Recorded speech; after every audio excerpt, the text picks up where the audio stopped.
Hey, welcome to another edition of Kyle Meredith with. It's the interview series presented by WFPK at WFPK.org, Consequence, and the Consequence Podcast Network. Thanks as always for making your way here. Check out the series. Of course, you know what to do if you like what you see, what you hear. Hit that subscribe button. I put out 3 new interviews every single week, new one every Monday, Wednesday, and Friday. So it's a great way to keep up with your favorite artists, and discover those new ones as well. You can do so at any of the usual podcast places, including Spotify, Apple Podcasts. You can grab us at NPR, WFPK.org, Consequence, or of course, right here on YouTube for the video versions. Anywhere you get your podcast from, you can subscribe to Kyle Meredith with. And that's me, Kyle Meredith. Today, we're talking about a very big movie, Zack Snyder's Rebel Moon, Part 1. It's so big that there's going to be a Part 2. And I get to talk with Michiel Huisman all about this. Now, I've been a fan of Michiel for a long time. The Age of Adeline, The Haunting of Hill House. He was in Game of Thrones. And now he plays one of the lead characters in an ensemble cast in what is basically a space opera.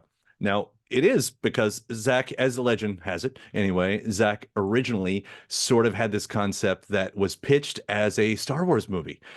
And it didn't work out. And then later down the line, as Hollywood has it, things changed, and he was able to retool it, but he kept parts of the story. And so here we have this big space opera that's sort of in the vein of Star Wars and callbacks to many other movies as well. And Michiel and I are going to talk about working with Zack, what it's like being part of a big genre film like this that is world building, and the characters that go along with it, and what the future holds for what might be a bigger universe through comics, through maybe series and movies, beyond all of this. So let's do this as we talk about Rebel Moon Part 1.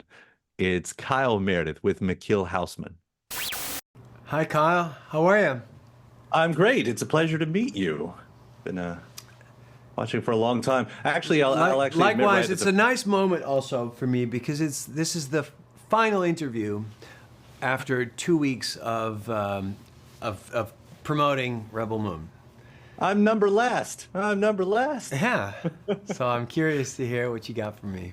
I was going to say, I'll freely admit, before we started this, I was actually listening to a little bit of Fontaine today. I think this, I got the band name right. So Funny. I had to go back in your time. I got curious about that. Do you still play? Yeah, I do actually. I started playing guitar as a kid and was very serious about it for a long time, and then I kind of lost it a little bit, and it really bothered me. I mean, I continued playing, but I lost the passion, and it's been probably a year and a half now since I really rediscovered my passion for playing guitar. So thanks for asking. Yeah. I hope we get to hear some more of that soon. I really do.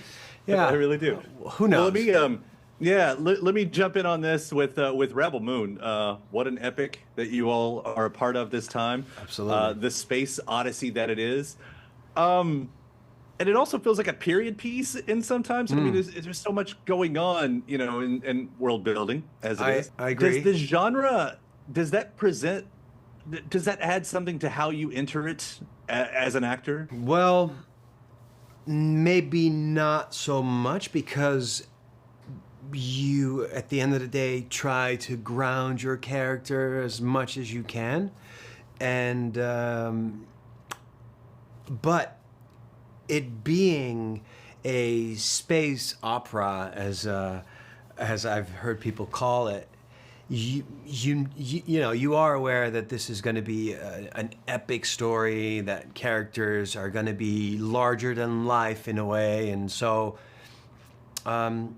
I felt like it created a bit more freedom, and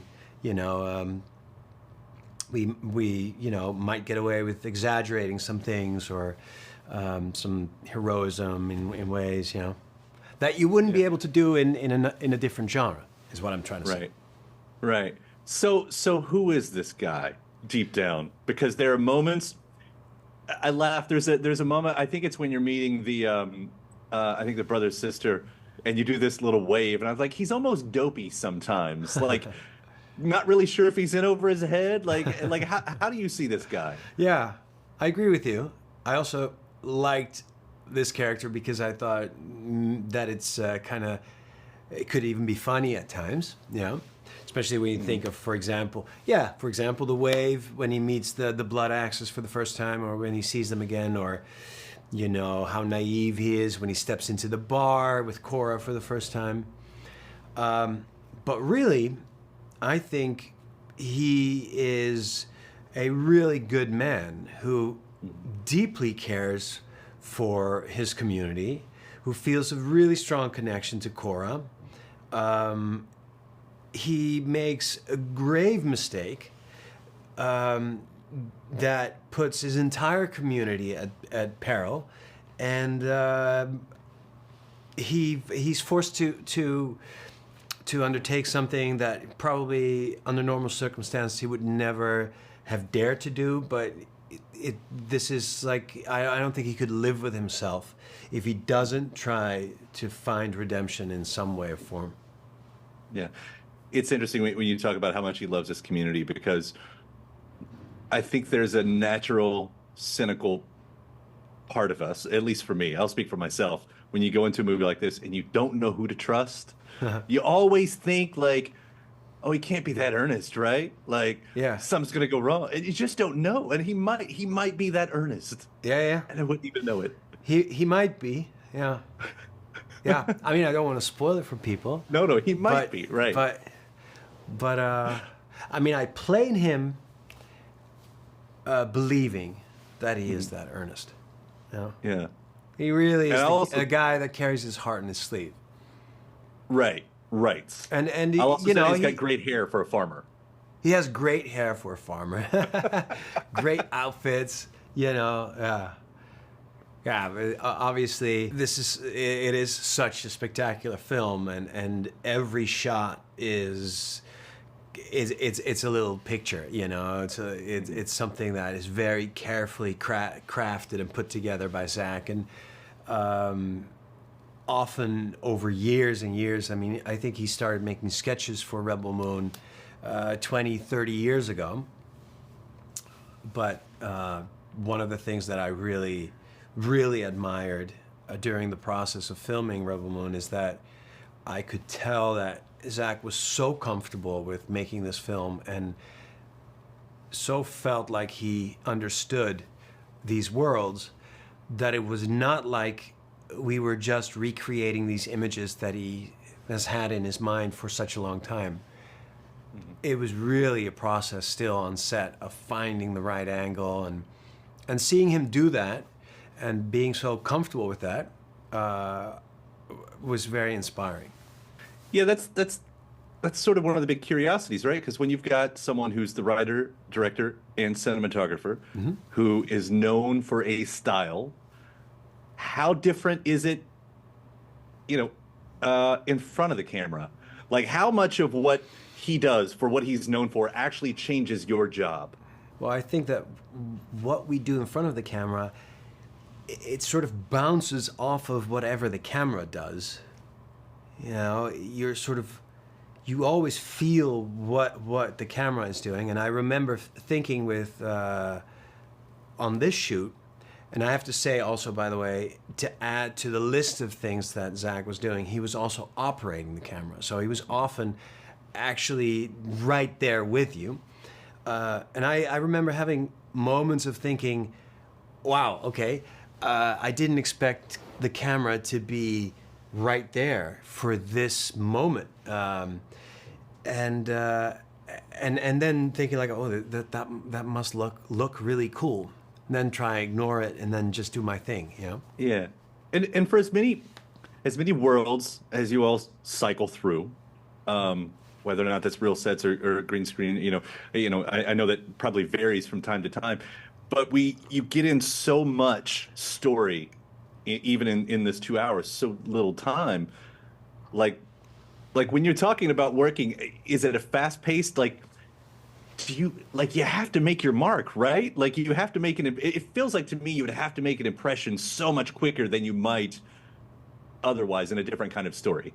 Oh, Yeah, you mean just because the story's so big, and so as an actor, you think like, you get a few moments and you need to make your mark. Yeah, and so many Perhaps. characters, and so many worlds Yeah. and stories coming in. Yeah. Yeah, but I try not to think too much about those things because I feel like you can only make your mark if you don't worry about that. You need to have a certain degree of letting go. Otherwise, it will feel forced, I think.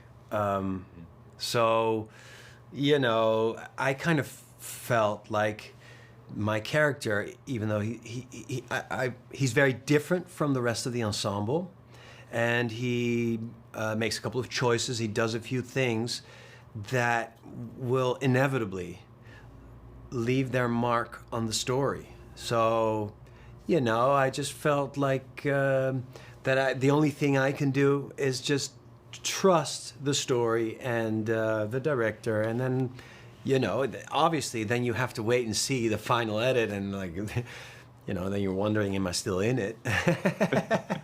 But I am, so that's good. I think there'd be quite the hole in this story if you were in it at this point. Yeah. Yeah. I was also watching, and because of the heaviness of this kind of story, rebellion, redemption, etc. It's what I've thought of as a furrowed brow role. There's a little bit of comedy, but you don't get a lot of laughing, if that makes sense. No. Yeah, it's Absolutely. I don't know if you guys carry that with you, but because everybody does have to be quite serious in a lot of these moments in a movie like that. Do you find that weighs on you over a period of time? No, I didn't feel that on this shoot, to be honest, because, it's such an ensemble film. We had such a blast with each other that it was often quite the opposite, We really had a good time, and the only way to shut us up was to shout rolling, and then everybody would be like, oh, we have to do a scene. And I think, whenever we were shooting, there's such a drive in the scenes, there's such a drive in the story that I never felt weighed down. I was just buckling up for the ride. Yeah, I love hearing that. I love seeing the ensemble cast and the way you guys play off of each other. Seeing Ed as the big baddie and thinking like you were throwing some Game of Thrones fanatics for a loop here. Yes, absolutely, of course. Yeah, no, that was very nice, and we also really hit it off from the moment we met. Now, Ed is an excellent villain in Rebel Moon. In real life, he's such a great guy. So that was really fun to finally get to meet him. Yeah. Yeah, I mean, that just goes to show it's a small world. You never know who you're going to be acting with, and it's one of those great moments right there. You do luck to genres, but I like seeing you personally in these moments like this. Do you feel like you're drawn to fantasy, or do you just end up there? No, I feel like I'm drawn to great projects and great roles, and early in your career, obviously, you don't have that much choice in the characters you play, because you're also really dependent on the things that come your way, obviously. So I am really grateful for the opportunities that I've gotten so far, and moving forward, I will probably continue to do, like, genre-wise, what I've done so far. Dabble in everything a little bit. Yeah. Because I like that. Right, and I would understand that, and I know a lot of actors feel the same way. Like I said, and we do that. We find those little moments, whether it was Hill House or Adeline or Game of Thrones or something like that, a little bit of a fantasy twist there, and you do it so well, and those stories fit so well. So that's just a compliment that I'm throwing your way anyway. I really appreciate it. Thank you so much. And I also enjoy making those projects, and I also really enjoy trying to ground a character in those bizarre, super imaginative worlds. Yeah. Knowing that Zach would like this to be the big IP that he's talked about, Yes, of are course. you privy to the extended story? Like, do you guys talk about that a little bit? Do you know where this could go beyond part two? No, I never asked Zach. No. But I mean, I am so excited for the idea. I know that there's a comic book series coming out about the Blood Axis next month, and I think Zach has been working on a podcast about some of the backstories of Rebel Moon. I mean, watching the movie, I watched it last night for the third time, and you know, just, I mean, I would love to find out more about the characters, but also some of these worlds. I was looking at the planet where we find Nemesis, called Dagus, which is kind of this industrial hell, and I mean, I can only imagine how cool it would be to watch like a spin-off that just takes place there and explore that world a little bit. And I just know that Zach's imagination is endless, and you know, he'll be able to show us that if he wanted to. Yeah, I look forward to it. Michiel, it's such a pleasure to get to talk to you about this. Thank you so much. Congratulations on finishing an interview tour circuit as well. I think it's a big accomplishment right there. Thank you so much. Thanks. It was a pleasure. Take Likewise. care. We'll see you around. Yes, you will. Thank you. All right. See you next time. And thanks to my guest. Also, thanks to you for checking out the episode in the series. Before you get out of here, hit that subscribe button. Again, you get 3 brand new interviews every single week. New one every Monday, Wednesday, and Friday at right here on YouTube, or of course anywhere in podcast land, including iTunes, Apple Podcasts, Spotify, Podchaser, NPR, or WFPK.org as well. A great way to keep up with your favorite artists and discover new ones as well. Then after that, actually head over to WFPK.org. That's where I do a show Monday through Friday, 6 p.m. Eastern. It's an hour full of song premieres, music news, anniversary spins, bonus interviews, Monday through Friday, 6 p.m. Eastern at WFPK.org. Consequence has your music and film news. You can also find me on the social media spots, Facebook, Instagram, mostly on Twitter. All 3 of them, the address is at Kyle Meredith. Do hope you like and follow along. That does it for another edition. I'm Kyle Meredith. I'll see you next time.